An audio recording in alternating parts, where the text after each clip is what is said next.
Hello, my name's Ro, and today, as the title is gonna tell you, we're gonna be discussing the last episode of the Falcon and the Winter Soldier. And I already know that this is gonna be a long ass video, so prepare yourself because I know that I talk too much and do I have things to say. So we better roll the titles and let's do this.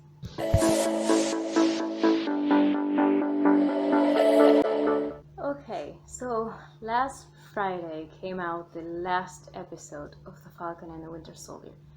And boy was I not ready, because for the past 6 weeks, what have I been doing? I've been waking up every Friday morning and I've been watching that as I have breakfast.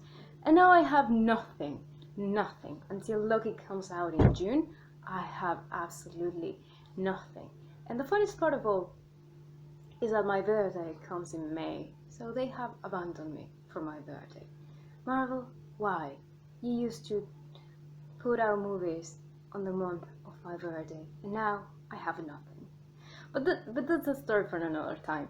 Anyways, what we are here is to talk about the last episode and, well, making a series wrap up basically, because I have a whole bunch of thoughts.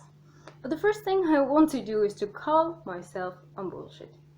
Because in my previous video, when in episode 5 we were told that Batroc wanted to kill Sam, I was just, like thinking, why would you want to do that? Because it doesn't make sense to me. Like, you have nothing to do with Sam.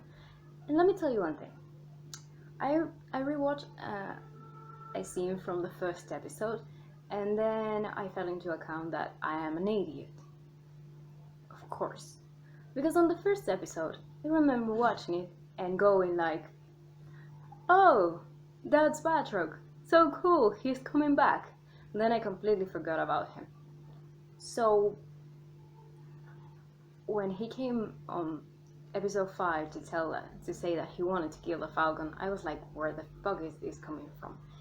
So let's calm myself on that, because I'm completely stupid for having forgotten that.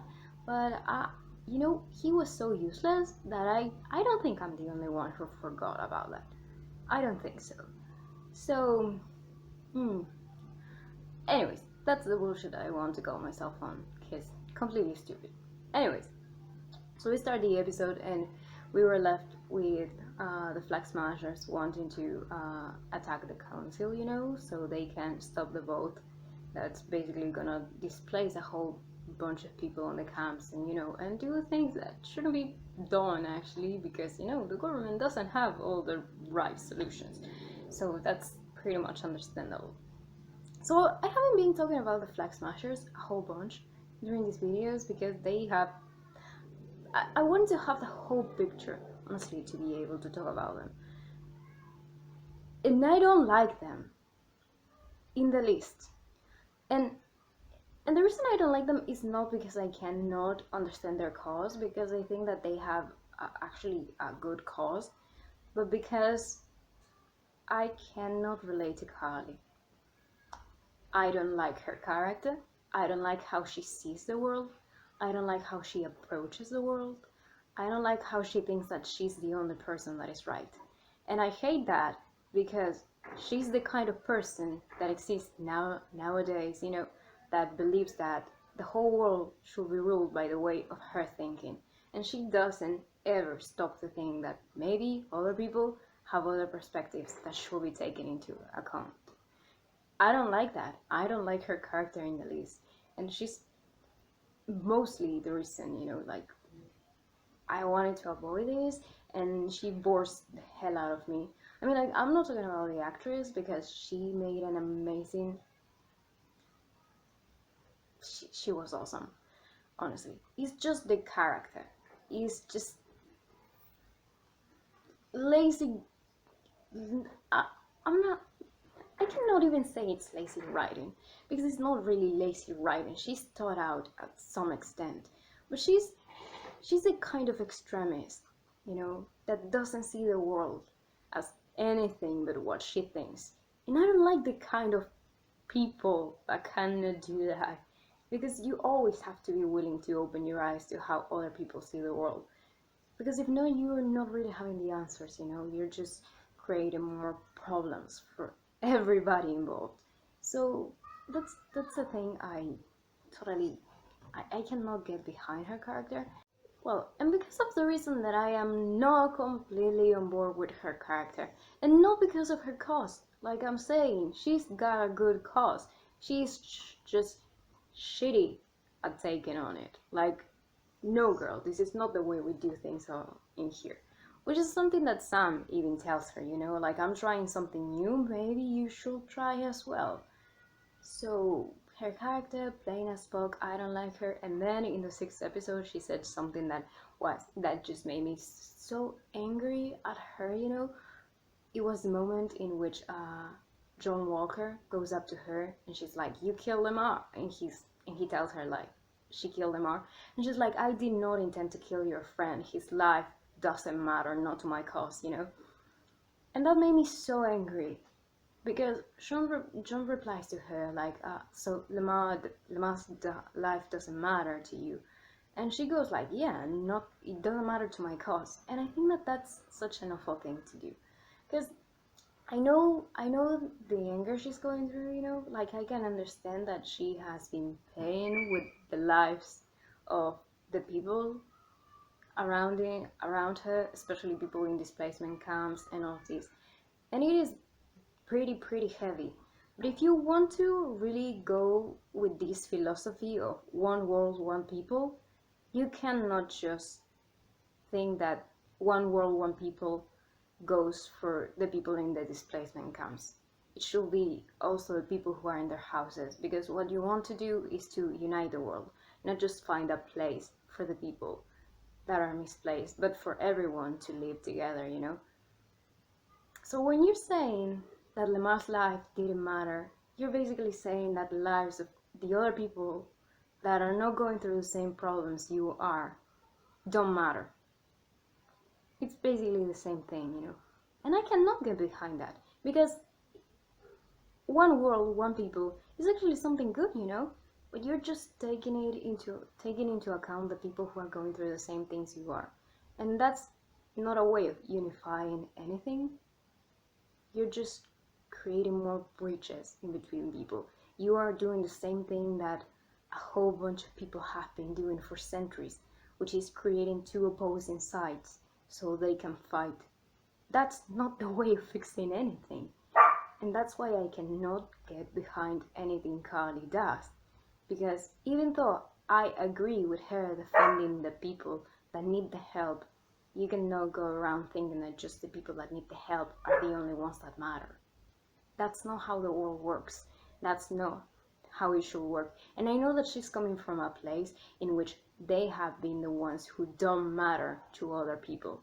But you have to prove to be different if you want to make change. And she's not proving to be different. She's just proving to be the opposition of what she wants to fight. And that's not how you do it. It's just simply not. So that's why I cannot get behind Carly, because she actually has a good cause. She's just crap at fighting it. Now that I have taken that off my chest, we can talk freely about the episode. So we start the episode with Sam flying to New York so he can basically fight the Flag Smashers, the whole thing. Bucky is already in there. And, there comes a scene in which Bucky arrives into the place and he is welcomed with the phrase, "Sergeant Barnes." And that just made me so happy, because in Madripoor, everybody knew him as a Winter Soldier, and now in here he's being called Sergeant Barnes, And you know how nice it feels to see my son being recognized as Sergeant and not as the Winter Soldier. I mean, like, the Winter Soldier is a name that I love because it's super badass. Because, honestly, one of the most badass characters the MCU has. But just seeing Bucky's journey and seeing how he was recognized as Sergeant Barnes and not as the Winter Soldier, as something good, as something that has a good connotation, which and it's tied to a position in which he was to make good. Just makes me happy. So well, past that, we get this first scene, which was so cool. And let me tell you one thing: I watched the entire series. I binge watched it with a friend of mine during over the weekend. And when Sam came on with the new suit and throwing the shield through the window, we were so happy. I mean, like, I had already seen it, and my heart, I mean, like, it was such a moment, especially when he goes, like, when he's asked, like, who are you? And he's all there, like, I'm Captain America.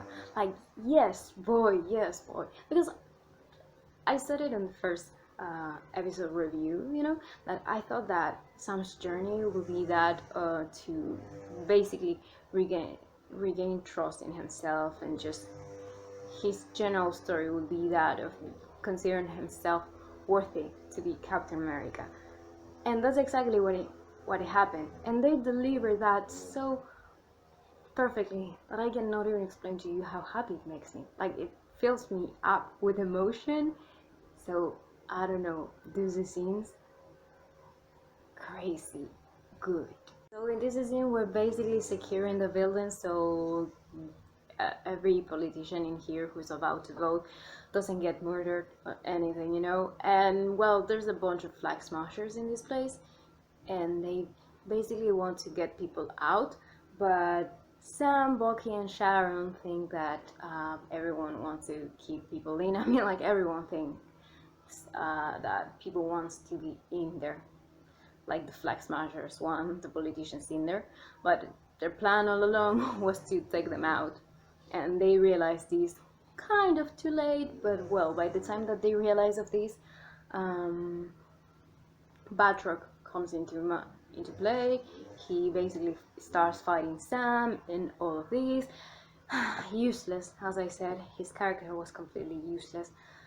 We could have put any of the flag smashers and it would have done the same, because like he was all like, oh yes, I came here just to kill the Falcon, and he did absolutely nothing. Like, he didn't even come a little bit close to, I don't know, making me feel, oh no, yeah, Sam, you're screwed now. No, like, I was far more terrified for Sam when he was fighting Walker, and Walker almost decapitated him, than with him fighting Batroc. Like, useless. So we get all of these, and then also we get calling Bucky to distract him, and boy gets distracted because he's a little stupid sometimes, but I still love him. So he gets distracted, and she tries to tell him, yeah, you don't know what it's like to fight for something that is bigger than yourself, and like, I'm not telling you that you should do your research, but maybe you should, because he was in World War II, and I think that was bigger than himself, Like, yeah. And then the fight against Thanos, which was also bigger than himself, because it concerned the entirety of the universe, not just one fucking world, I don't know, maybe 2 fights that were bigger than himself. Like, again, I'm not telling you to, I don't know, do your research and research your history, but maybe you should before you try to be this kind of girl that just wants to play revolutionary and actually knows nothing about revolution in real life, because yeah, it seems like you're pretty much blinded, girl. And I'm not talking just about this, it's just like I said, she's so blindsided to like one side, and she's not capable of seeing the rest. And if you knew anything about history, you will have to know that all the people and all of the problems in history is because no one bothered to see the other people's side. So maybe change it. For once, at least. It's time to change that way of seeing the world, If you want to actually make a change, make an impact that lasts and provides for other people. Anyways, the whole point of that call was to distract Bucky, which we actually do.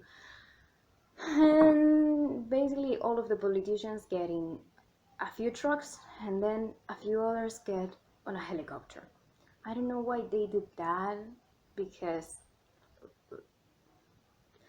but I guess it was cool. It was cool, but I don't know why would you put people, would you divide them like that? But it is, I guess, the smart thing to do. So we get Bucky chasing the trucks, and then we get Sam chasing the helicopter. And these scenes are so freaking awesome. Because on one side we've got Bucky fighting the Flag Smashers. He does this beautiful thing because every time he's on a motorcycle, he is just insane. And seriously, when I came out of Civil War, the one scene I couldn't get rid of for weeks was that of Bucky just grabbing the motorcycle with his arm and jumping on top of it. And now I cannot forget this scene of him just launching himself from the motorcycle on top of two of the Flag Smashers, because that was awesome. My boy, I'm so proud of my child because he's just so great. Anyways, so we get this scene, and on the side of Bucky, Carly wants to distract him, so she's like, just give him a distraction so he can save some people. So they lit on fire one of the trucks. And if that doesn't tell you a whole lot about her, I mean, like, yeah.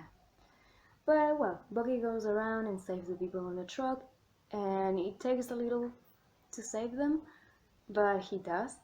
And this is the first time that James Buchanan Barnes hears people telling him thank you after he saved them. After years of being the Winter Soldier, after years of trauma, this is the first time that he listens to someone thanking him. And that just makes my heart happy. Especially because the little smile you see on him is just like, so great.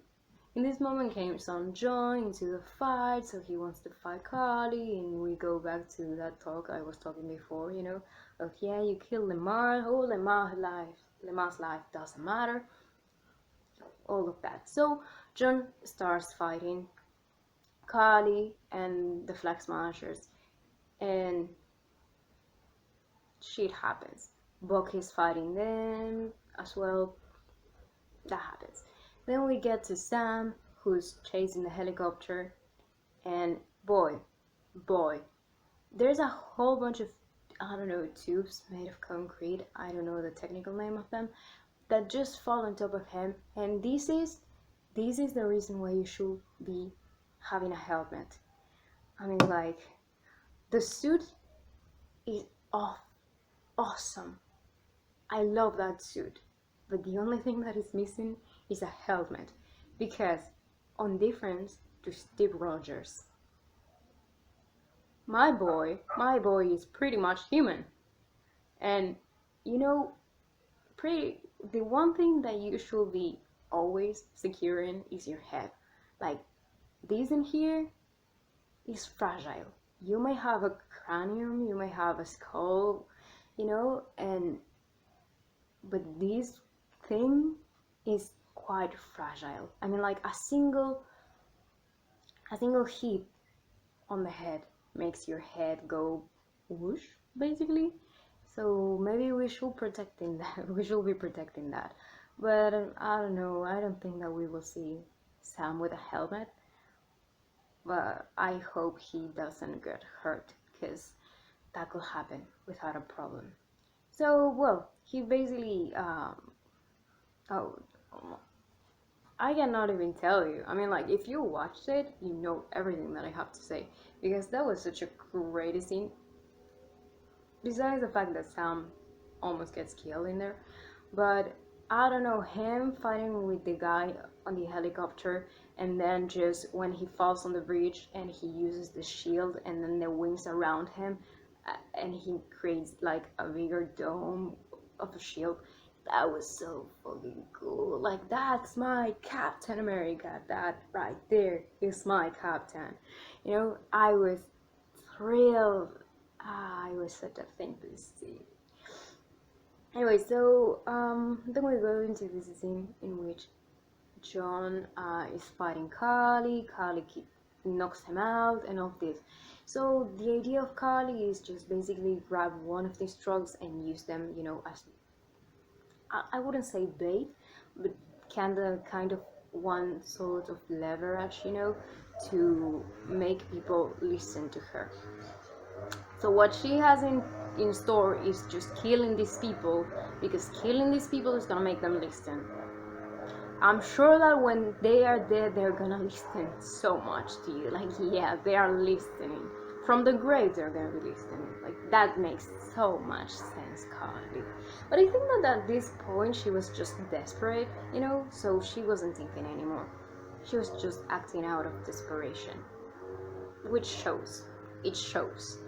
So she basically just puts the truck, and the truck is about to fall. And well, Bucky is down there. So once my boy is like sort of ready to catch that truck, I don't know how he's gonna do that. I mean, like, I know you're a super soldier, but that's gonna be a little hard.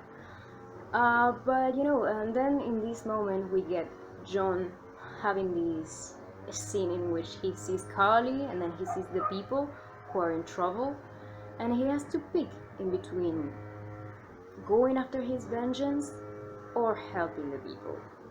I had to stop my recording because my lovely neighbors, by lovely neighbors I mean that I hate them, of course always decide to make noise when I have to do something important. Anyways, we are left asking ourselves, what will John Walker do? And well, we basically have two things: or you go after vengeance, after Carly, or you help the people. And we have been establishing before that John Walker is the kind of person that always takes the good decision in the heat of battle. That's what Lemar said about him, and that's why Lemar trusts him, because he makes the right call. So John actually makes the right call, and that's something that I appreciate a whole bunch. Well, we're talking a scene in which I have read a whole bunch of comments on the internet saying, I'm so angry that they gave John Walker a redemption arc. This is not a fucking redemption arc. What the fuck? How could it be a redemption arc? There's absolutely no way he could be given a redemption arc, especially not because of the ending of the episode. But I mean, like, if you want to go with a redemption arc, you're gonna have Bucky, which is taking accountability for things he was forced to do, and he's asking basically for forgiveness by, I don't know, doing certain things that we're gonna talk about later.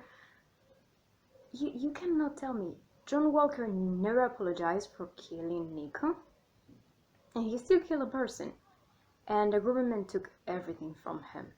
So of course he was punished, but just because he made the right call right now, that doesn't make it seem like he's got a redemption arc. The same goes for fucking Carly at the end, like saying sorry. Like no.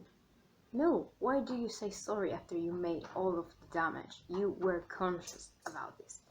No, that's absolutely not how it works. No, and that is not a redemption arc. Especially not if they are setting up the Dark Avengers. Because the reason why John Walker was chosen US agent is not because he got a redemption arc and because he's a good dude. No, it's because he's not afraid to get his hands dirty, That's all the thing. It's not a fucking redemption arc. Besides that, I was actually glad that he took this decision, because this is the moment in which he lets go of his obsession with being Captain America, because he drops his homemade shield, which I already called it. It was gonna last nothing.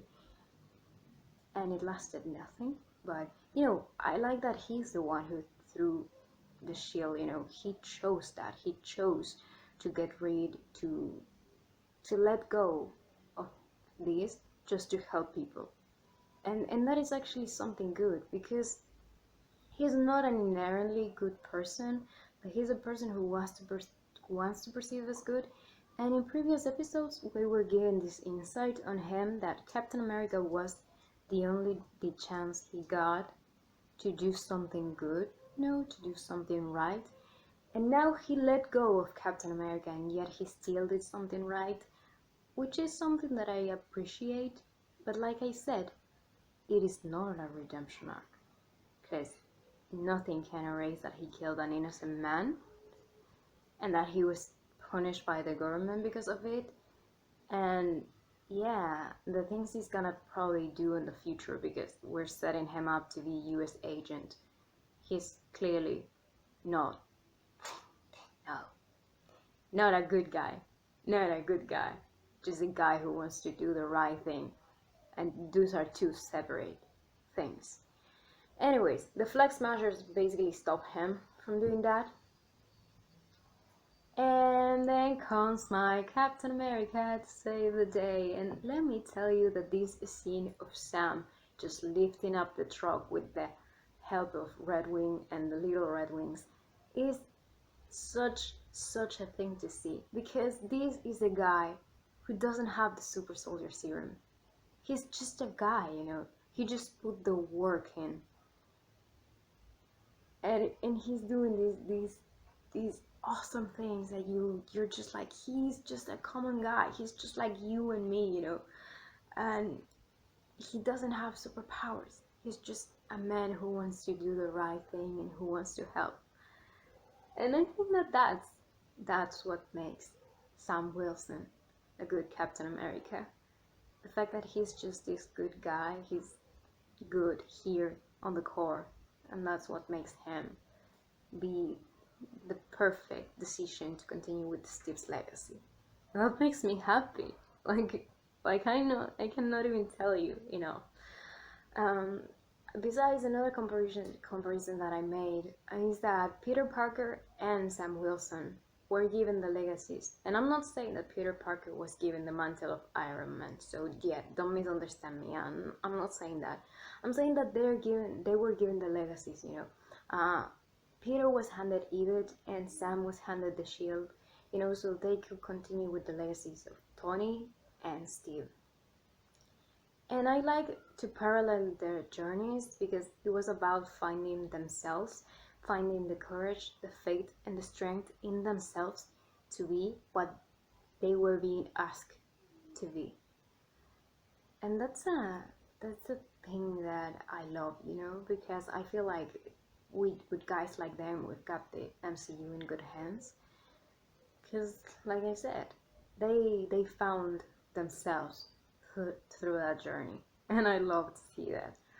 So, coming back to the episode, we get this scene, and well, then Sam saves the people in the truck, he lets them free, woo, everything. So Carly is down there with the other Flag Smashers and with John Walker and Bucky, and she tries to impale Bucky. And that's the moment that sealed it for me. Like, you're not gonna try to kill my son and just make it seem like I like you. And because no. Of course, Bucky, being the badass he's got reflexes, so he catches the thing. I don't recall the name. And and he gives her such a bitchy look that I've been saying it the whole time, but Bucky is my mood. This guy is my mood. So, anyways, we get this scene, then Batroc comes in, just throws a little bombs around and just makes a whole bunch of smoke, so the Flag Smashers can actually run away. And we're taken, and then, well, Sam, Bucky, and Walker are chasing the Flag Smashers. They divide to find the divided guys. Bucky goes with Walker, Sam goes to find Carly. And Carly is being faced by Sharon, which I haven't talked a lot about in this episode, but we need to, right? We need to, because this was lazy as fuck. Okay, So Marvel basically proved me wrong. They did. I'm gonna say it. Because I had a whole storyline for Sharon that actually made sense to me, and the fact that, I don't know, I thought she's still working for the CIA. She's just working undercover, and all of that. Because being the power broker is just lame as fuck. Like, it's foreseeable. It's foreseeable. Everyone on the internet called it on the third episode. Everyone called it, and there were no clues back then. Everyone called it. And now we were confirmed that she's the power broker. That she gave asylum to Kali, that she took her in, and all of that.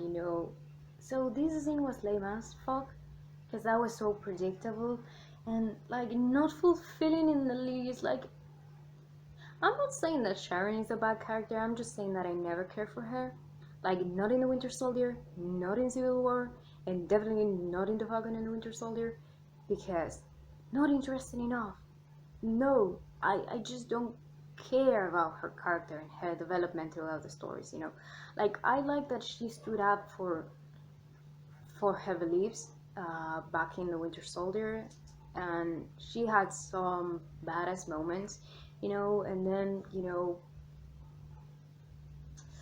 Civil War happened. But I don't like where they took her storyline.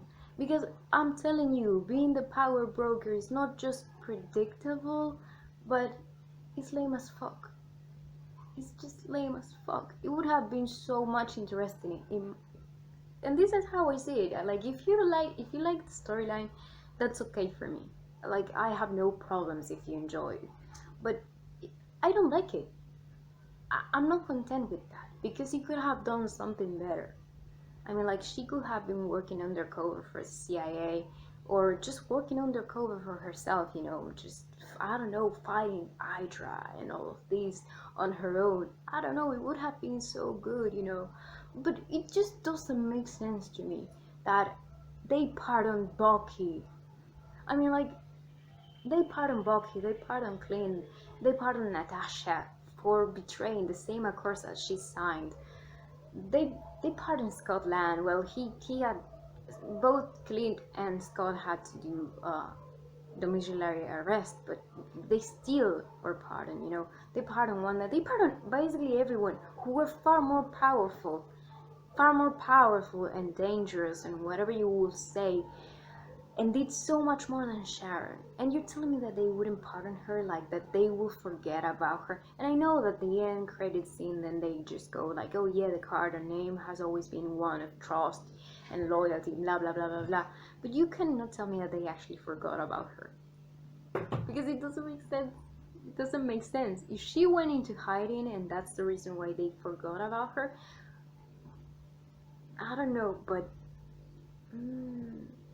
you're telling me that she actually spent 2 years in Madripoor being the power broker, and then that she spent a whole 5 years that people were gone just doing the same thing. And I know, like, it's 7 years, but you're telling me that none of that time you tried to reach out and just say, hey, if you pardon these motherfuckers, maybe you should try to reconsider me, because I just stole the fucking shield and the wingsuit. Reconsider it with me. Like, you cannot tell me. I just don't believe that story. I never bought it. So when you're telling me that she's the power broker, it's just, I don't like it. I'm gonna ignore it, as well as I'm going to ignore everything else. Another thing that I have seen on the internet is that people are setting her up to be a Skrull because of Secret Invasion. I don't know. I don't like that idea either. Not because it doesn't go along with her character, but because, like, the Skrulls were supposed to be put in Captain Marvel, like these kind of guys that are actually like on our side, like they're helping us, because the Skrulls were helping Fury and Maria Hill, and, well, in Far From Home. So you're telling me that now that they are doing this kind of bullshit, like, if they're going that route, I don't know. And I'm not saying that all scrolls should be good, because there's a reason for the secret invasion. But make it make sense to me, at least. Like, how are you gonna introduce them? Because I know that there can be some scrolls that are actually bad, and that's why things like these are happening. I need answers now. Yeah, away from Sharon and all of these things, she basically kills Batroc. I feel like she killed him because like she shot him, so I feel like that's how it goes. And Kali shoots her, so when Sam arrives, Sharon is on the ground and Sam starts fighting Kali. Things happen. We get such cool assassins, and we get this scene of Kali telling Sam that he should stay down, and he's just like, no, and that's a spirit, my boy. So we get this whole bunch of things, and Kylie is about to go against Sam, like she's about to shoot him, and Sharon shoots her, and she dies, holding the necklace of Donia Madani, I cannot feel sorry for her because she did a whole bunch of numerous things that just make me not feel sorry about Kali. And the fact that the last thing she says is "I'm sorry," and I'm just like this now. No, like you don't get to be sorry now. You don't get to be sorry now. You weren't sorry when you exploded a whole building of people. You weren't sorry when you tried to kill people outside. You weren't sorry when you tried to kill Loki. You weren't sorry when you killed Lemar. You weren't sorry because of all the bullshit you did. So you don't get to be sorry now that you're dying. So no, go fuck yourself. Fuck yourself. Yeah. But then also Sam makes a good point in his speech of saying that yeah, she was a misguided teenager. So basically, it's good that you want to change the world, but just don't do it out of hate, because you end up doing things like this, and that's not the way in which we want to change the world, yeah. But then again, when you try to do it the peaceful way, people make fun of you, so nothing is ever good for anybody. But seriously, just don't try to change the world out of hate, because the world is full of hate already. We're not gonna do anything if we keep working in the same way that people before us kept working. We should do better. So after that we get Sam's speech, which was amazing. And one thing that's gonna stick with me, like I think that forever, is his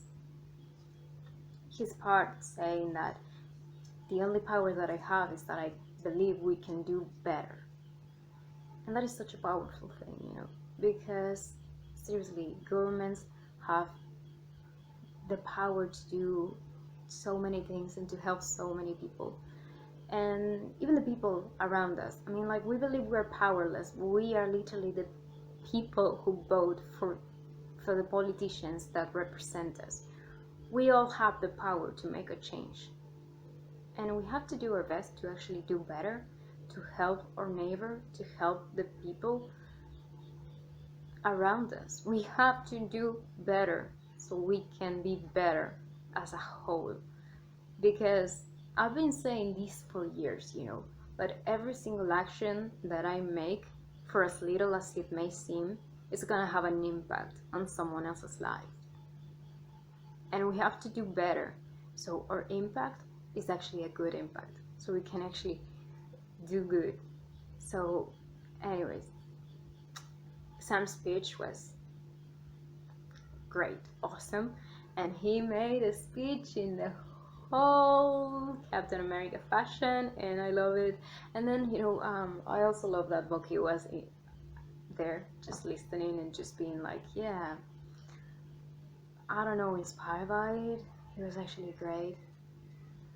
I love my children. I love my children. So then we get this whole scene. Well, and now we've got to talk about Zemo. That's an interesting part of the thing. So basically, Zemo is on the raft, But when the flag smashers that John Walker and Bucky capture are being taken to the raft, we see how their van explodes. And the moment I saw the butler, I was like, oh, Zemo, you fucker, you always have to have the last word. And honestly, dude, cutting back to that scene of Zemo just being on his cell on the raft and just cracking that smile, it just laying on his bed like, yeah, everything worked according to plan because I am the best. Men, men, this is why he's a villain that I enjoy so much. Villain, anti-hero, I don't know. If they're setting him up for the Thunderbolts, I'm gonna be so happy because still, first of all, Daniel Brühl just made an amazing interpretation of Zemo because I've loved him ever since Civil War. His character has been amazing, and the fact that they brought him back and that he delivered throughout the entirety of the series, just I'm so happy, and I am really happy that we're gonna get to see so much more of him because that's just great. It makes me happy.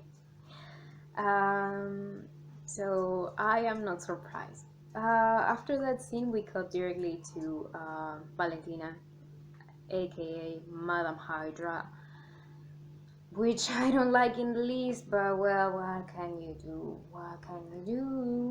Anyway, so she basically gives John his new suit, and he gets the title of US agent, and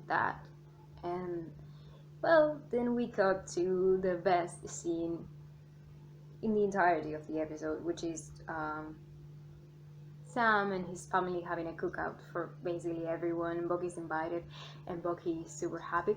But hold on, I'm forgetting about something important. Okay, so I said it on my previous review that I knew that what they were gonna do was basically make Bucky tell to Jori Nakashima that he was a Winter Soldier and that he killed his son. And I knew that they were going there, and I knew that it was gonna destroy me, and it did. It did destroy me emotionally, but not because of the scene, because it was too short. But even though it was too short, it was like so well delivered because one, Sebastian Stan, amazing, and then it was such a great scene. What I can say, but one thing that I'm taking off that scene mostly is the fact that this was the first time that Bucky said, like, it came out of his mouth that he didn't have a choice, you know, because back in Civil War, Steve was like, yeah, what you did all those years, it wasn't you, you know, like, you didn't have a choice, and Bucky was like, yeah, but I still did it. And this time around, this is the first time we actually hear Bucky saying, I didn't have a choice. Like, he's finally recognizing that. And I am so glad that he does. Because everyone's telling him, yeah, you should make amends, you should do this, you should do that, you know. And nobody's telling him, hey, it wasn't you really, so maybe you should be easy on yourself, not make yourself live a living hell. Just, you know, because of this, because it wasn't actually your fault. So I'm really happy. Then we get the scene of the cookout. And I'm actually forgetting another big scene that has been put throughout the entirety of the episode, which is Isaiah Bradley. And no, I'm not forgetting because it's not important. I'm forgetting because it is like so hard for me to recapitulate sometimes because I'm a mess with the timelines. Basically because of that. But we got such great scenes in there, you know, like Sam goes and visits Isaiah and they talk about, you know, having a black Captain America and what this means and what it's gonna mean, you know. And we also have Eli Bradley, which in the future is probably gonna become Patriot, and we're gonna get the Young Avengers, which is gonna be great, and I am so looking forward to it, you know, and all of these things. But besides that, I just love that Sam took Isaiah to a museum, and to the Smithsonian, not just any museum, you know, to the Captain America exhibit, and he showed him a statue of him and his story and what he did for the USA, and how now he's never going to be, no one ever is going to forget what he did, you know. And that was such a powerful thing that it made me cry, because I was basically crying throughout the entirety of this episode. I mean, like, I was cheering so much when action came in, but I was crying a whole lot, you know, because they do that to me. Such a good thing that you don't actually have a reaction of me to this episode, because I was a mess. I mean, like, I was screaming, and hearing me scream is not nice in the least. And then I was like crying like a baby, like, and then I was screaming a whole bunch more. So it's good that you didn't have a reaction.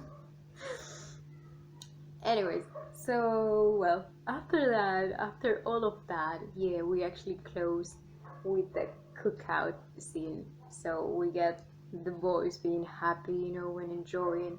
And it's actually so nice, you know, because after we seen him go through a whole bunch of trouble, after we seen Bucky,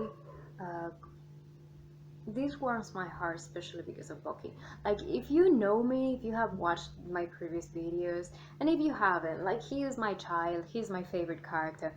He's actually one of the two that are still alive, because my favorite characters have been Natasha, Tony, Peter Parker, and Bucky Barnes, and like only two of them are still alive. So yeah, that's how Marvel treats me and treats my favorite characters. So that's pretty nice, right? And like I said, I just love Bucky so fucking much, and he's like a character that's been through so much throughout his life, especially for the past 90 years, let's say. And God, just closing up his storyline on him actually having fun, enjoying himself, is something that I like to see. Also Sam, you know, everything, and that they are actually friends now.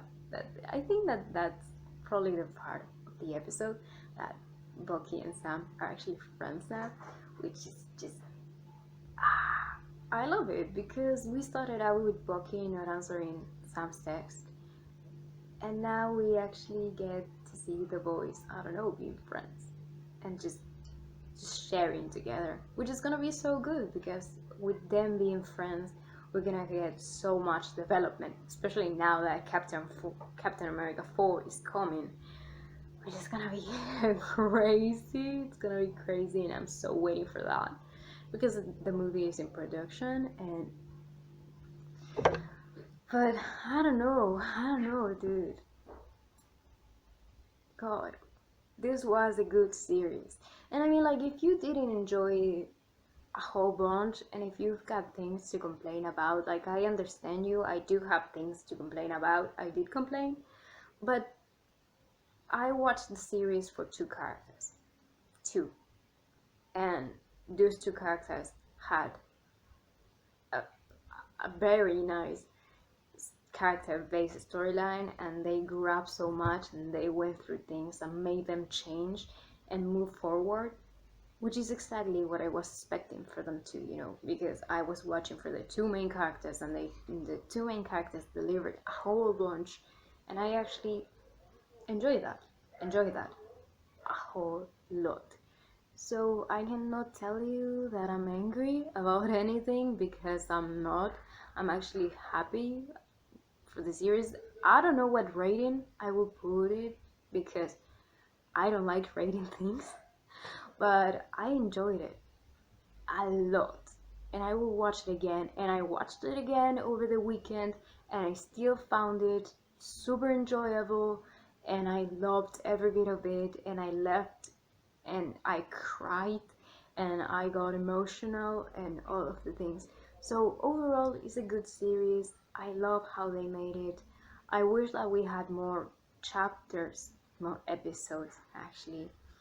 Um, so we could have a little more of development, but it's Marvel at the end of the day, and they put a whole bunch of money into the production of the show. So 6 episodes, it's the best they could do, with the budget they had, which I think it's great. I mean, like we had a whole bunch of things in it, so I'm actually happy with the result of it. So I don't know, I just loved it, and I cannot tell you anything but that's pretty much it. I'm looking forward to the future, because I know that we've got so much in store. I mean, we've got Loki, then we've got the Hawkeye series. We're gonna have Shang-Chi, which I haven't reacted to the trailer yet. I have to. Then we're gonna have Black Widow, in July. We're gonna have so much. Then it's gonna come Moon Knight, Armor Wars, the third Spider-Man, which it's probably gonna open the multiverse alongside with Doctor Strange and the Multiverse of Madness, and we're gonna have so many things, like every single project that is waiting. I mean, like even the Eternals. I'm not very pumped up like Eternals, like I don't give a shit, but even that is gonna be great. Thor, Love and Thunder. I mean, like the third movie of the Guardians of the Galaxy. We're gonna have so much to go on, and I'm really excited for the future of the MCU because we're gonna get great development. And I don't know, I can see it happening. I can see where some of this is going, and I'm actually glad. I'm actually glad, especially if we're gonna be introduced to Thunderbolts. Yeah, that makes me happy too, because I don't know, Zemo leading a group of anti-heroes, that would be really cool. So anyways, that has been it basically for my review of the episode. I love the series, I love the episode. It was crazy good to me. I enjoyed it a lot. I'm gonna watch it for the third time, of course. And I'm gonna rewatch the series because I already miss my children. So anyways, so yeah, if you are watching this far, like always, you should get a medal because if you heard me speaking this much, wow, boy, you actually have patience. That's crazy. That's crazy. Congratulations, you're a patient person. That's great. So thank you so much for watching. Subscribe if you would like to see more content on Marvel. I'm gonna be watching the MCU from the very start. So maybe you should stick to that because it's gonna be really cool. I don't know when I'm going to start, but I miss the MCU, so I have to watch the entirety of it. So anyways, if you would like to see that and if you would like to stick for that, subscribe. You're gonna see a whole bunch of me in the future. So thanks so much. Always remember to be positive, kind, and curious, and that's my cue to leave. So goodbye.